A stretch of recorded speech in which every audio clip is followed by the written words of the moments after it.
FTW Broadcasting presents Star Wars: The Old Republic.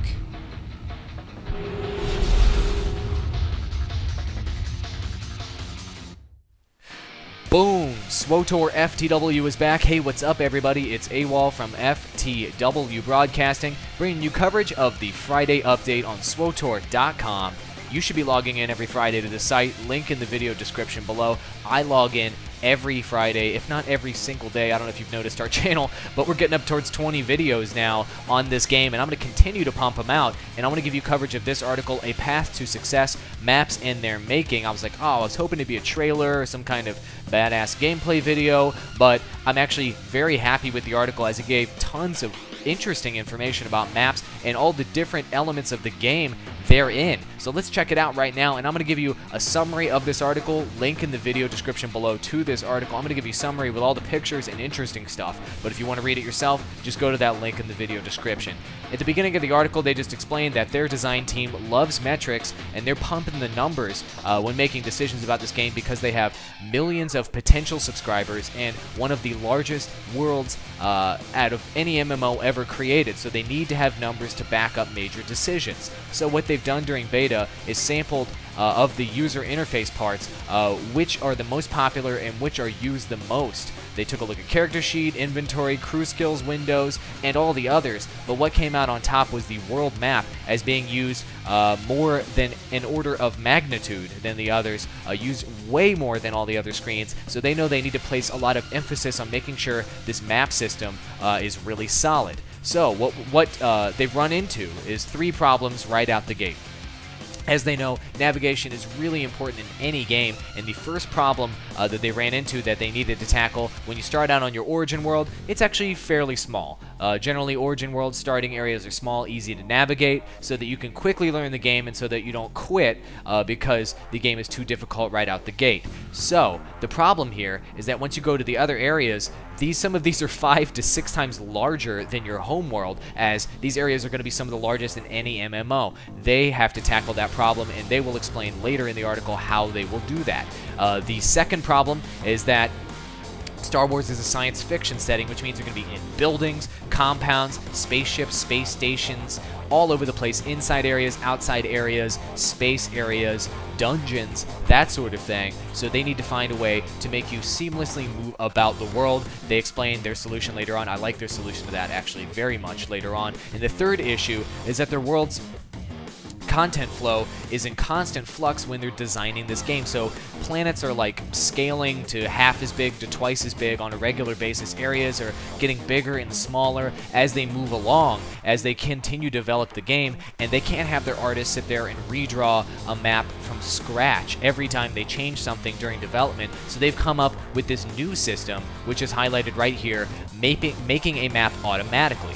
So basically what they're explaining here, and I'm going to hopefully be able to pull up an image soon. There it is. I'll start explaining it here. So what they've done, instead of having an artist hand draw everything to give you sort of an impression or an artistic interpretation of what the world is like, the map will actually be a carbon copy of what the world actually looks like from a bird's eye point of view. So what we're looking at here is an image of a Sith ship in a hangar at Mos Eisley, or Mos Illa spaceport is what it says there, in the spaceport on Tatooine, and basically here's your character right here, but this is a bird's eye view in which they've taken a screenshot essentially and plugged that screenshot of each item within the map, like the spaceship, the little supplies here and whatnot on the outsides, and photoshopped that in and gave it this cool holo-techy look through Photoshop. So literally everything is exactly as it would be to scale in the actual game when you look at your map. So there's nothing funky. I mean, what you're seeing in front of your face is what you see on your map.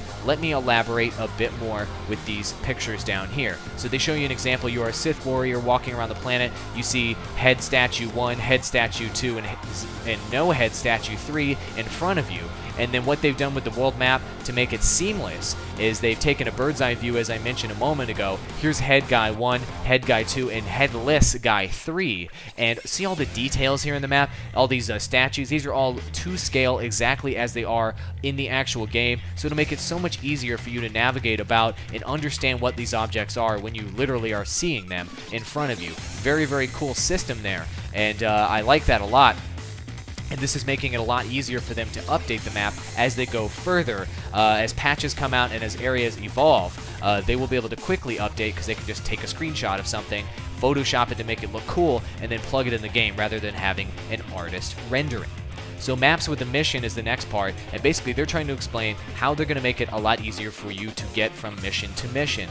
To me, that's the main reason why I use any map, is to get to the next mission, to click on the next glowing area so that I can kill and or collect and or do whatever on that mission. And here's a map example of this, and you've seen this in a lot of recent MMOs. Instead of allowing you to just go all over the world anywhere you want, you can still go anywhere you want, but you don't have to search everywhere for your objective. So you see this mini circle here in the center and this larger circle on the outside. Those are both two different missions, one of them Attack of the Flesh Raiders and one of them Early Lessons, and it gives you an area in which you're going to either kill things or collect things or find someone within this area rather than having to search the entire freaking planet of Tython to find random guy Bob the Builder or whoever it is that you're going to be running into in the world. Obviously, it's not going to be Bob the Builder. Okay, so nice little bubbles there to help you find missions. Very easy way to navigate, and once you scroll your mouse over these areas, it will give you a listing of where you're at with that mission and what the actual objective is. So pretty standard MMO stuff there. But Breadcrumb Trail, this was their solution to the problem of navigating between buildings, spaceships, dungeons, open world, that sort of thing. So what they're doing here, see the key over here on the left-hand side, this is telling you exits are just regular yellow arrows pointing. So these are two regular exits. This is your character here, this little mouse cursor looking thing.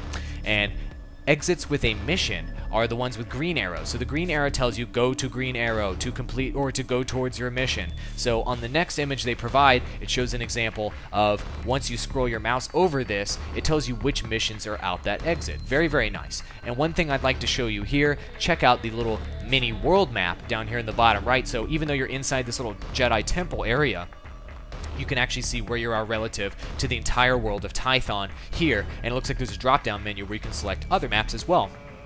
Very easy to navigate around these maps. I like how they're concentrating on this as it is so important as they're recognizing. And there's also going to be a taxiing system in this game, which is very cool, which uses this breadcrumb system that they're talking about. Breadcrumbs being these little yellow arrows that tell you where to go. So here is your character on top of a speeder bike about to go accomplish their next mission, but how do you get to the next area? Well, it's this little breadcrumb system where you put your mouse over what they're calling a breadcrumb, and it tells you, okay, this is how you get to your next objective, the path of a Jedi, which is take a speeder bike into the, I can't read what that says, but take your speeder bike to that location. Click it, it's breadcrumbed, and then you go to that location. Very, very cool. And basically what they're saying here at the end of the article, Maps for All, is how can the map system help you catch up with your group? It is really hard to keep track of your group in some MMOs, and those MMOs, a lot of them suffer because of it. Personally, I play 90% of the time with a group, unless I'm playing late night and I'm wanting to just level up a little bit, something like that. Check out this example of the map. The key over here, see these the purple color coding means that it has to do with a group member or someone in your group is in that location or they have a mission. So check it out. Party mission area is this type of icon. You can see two party missions up here that you don't personally have. These two up here, and this so very, very nice that you can see your group's mission, so you can all quickly navigate to those locations using this color coding key, which is very, very nice. I like that. Also, you're going to be able to see your party members on those maps very clearly, so you can hook up with them.